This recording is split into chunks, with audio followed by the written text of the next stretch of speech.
Hello grand మా TV స్వాగతం. ఈరోజు చెప్పేది అప్పటికప్పుడు చేసుకునే పిల్లలకి స్నాక్ ఐటమ్ అండి. దీన్ని పప్పు చెక్కలు అంటారు. దీనికి కావాల్సింది బియ్యం కొలుచుకునే డబ్బాతో 2 డబ్బాలు బియ్యం పిండి తీసుకున్నాను. అలాగే 1 డబ్బా మైదా తీసుకున్నాండి. ఇది ఎలాంటి ఇబ్బంది ఉండదు. కారం కూడా మనం 5-6 పచ్చిమిరపకాయలు కారం బట్టి తీసుకోవాలి. నేను ఈ 5-6 సరిపోయండి. కొద్దిగా కారంగా ఉన్నాయి, అవి వేసాను. ఈ ఐటమ్ ఏంటంటే పెద్దల నుంచి పిల్లల వరకు అందరికీ నచ్చుతుంది. ఎవరినో వచ్చినప్పుడు టీతో పాటు ఈ స్నాక్ ఐటమ్గా కూడా వాళ్ళకి సర్వ్ చేయడానికి చాలా బాగుంటుంది. ఈ 5-6 పచ్చిమిరకాయలు తీసుకుని దాంట్లోనే కొద్దిగా కొత్తిమీర, 1 గుప్పెడు కొత్తిమీర, అలాగే 1 స్పూను జీలకర్ర, రుచికి సరిపడా ఉప్పు వేసి మిక్సీ పట్టుకోవాలి. మనం ఈ పిండిని మొత్తానికి బాగా కలుపుకొని రెడీ చేసుకోవాలి. మనం బాండిలో 4-5 స్పూన్లు నూనె కాగబెట్టుకోవాలి. అది వేడి చేసిన తర్వాత ఈ వేడి నూనె మనం ఈ పిండి కలుపుకున్న దాంట్లో పచ్చిమిరపకాయలు మనం మిక్సీ పెట్టాం కదా, అది పేస్టు, మరియు 4-5 స్పూన్లు నువ్వులు, అలాగే 4-5 స్పూన్లు శనగపప్పు నానబెట్టుకుని వేసుకోవాలి. ముందుగా మనం ఇది చేసే ముందు 1 అరగంట ముందు శనగపప్పు నానబెట్టుకుంటే సరిపోతుందండి. ఇవన్నీ కూడా దాని తర్వాత వేసి తర్వాత ఈ కాగిన నూనె వేసి మొత్తం బాగా కలుపుకొని 1 స్పూన్తో కలుపుకున్న తర్వాత చేతితో సరిపడా నీళ్ళు పోసి, నీళ్ళు కూడా కొద్దిగా చూసుకుని పోసుకోండి. పోసుకుని రెడీ చేసుకోవాలి.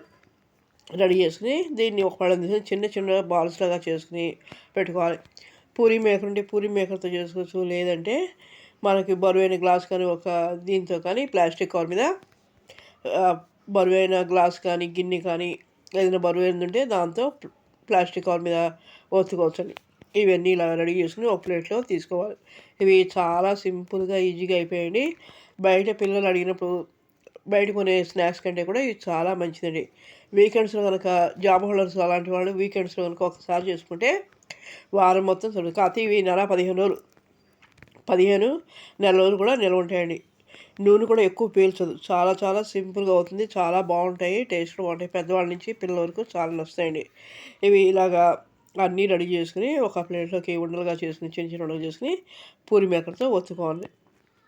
ఒత్తుకొని ఇవన్నీ కూడా మళ్ళీ అదే బాండిలో ఫ్రై సరిపడా మనం వేయించడానికి సరిపడా నూనె పోసుకుని దాన్ని ఒకటి బాగా మీడియం టు లో ఫ్లేమ్లో పెట్టుకుని కాగనివ్వాలి. కాగిన తర్వాత మనం రెడీ చేసుకున్న ఈ చెక్కలు వేయించుకోవాలి.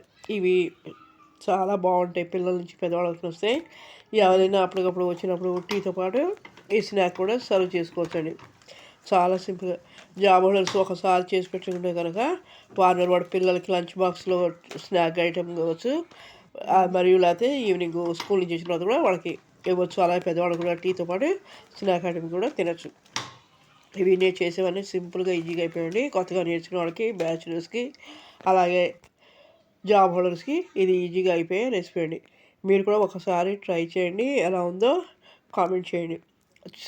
వీడియోస్ చూస్తున్నారు కానీ ఎవరు సబ్స్క్రైబ్ చేయండి. అలాగే ఈ వీడియోస్ కూడా మీ ఫ్రెండ్స్కి, మీ ఫ్యామిలీ ఫ్రెండ్స్కి, మీ రిలేటివ్స్కి కూడా షేర్ చేసి వాళ్ళు కూడా కామెంట్ చేయండి. చూసారు కదా ఇలా జాగ్రత్తగా దాంట్లో ఒక 4-5 పడతాయండి. తర్వాత అలాగ ఒక్కొక్కటి తీసుకుని వేగిన తర్వాత తీసుకుని ఒక బౌల్లో తీసుకోవాలి. దీన్ని డబ్బాలో స్టోర్ చేసి గాలి చొరబడిన డబ్బాలో స్టోర్ చేసి పెట్టుకుంటే చక్కగా 15 రోజుల నుంచి నెలల వరకు చక్కగా ఉంటాయి. పిల్లలు కూడా చాలా ఇష్టంగా ఉంటారు. నూనె కూడా ఎక్కువ పీల్చడం చాలా చాలా బాగుంటాయి. చూసారు కదా ఇలా విరిస్తే కనుక మెత్తగా క్రిస్పీగా గొల్లగా చాలా బాగుంటాయండి. అసలు చేసినట్టే తినేస్తుంటారు. పిల్లలు అంతా నచ్చుతాయి. బయట కొనే వాటికంటే కూడా చాలా మంది, ఎందుకంటే వాళ్ళు ఏ ఆయిల్ వాడతారో ఏమో తెలియదు కాబట్టి, వాళ్ళు ఎలా చేస్తారో తెలియదు కాబట్టి మనం ఇలా చేసుకుని ఉంచుకుంటే చాలా మంచిది. లైక్ చేయండి, షేర్ చేయండి.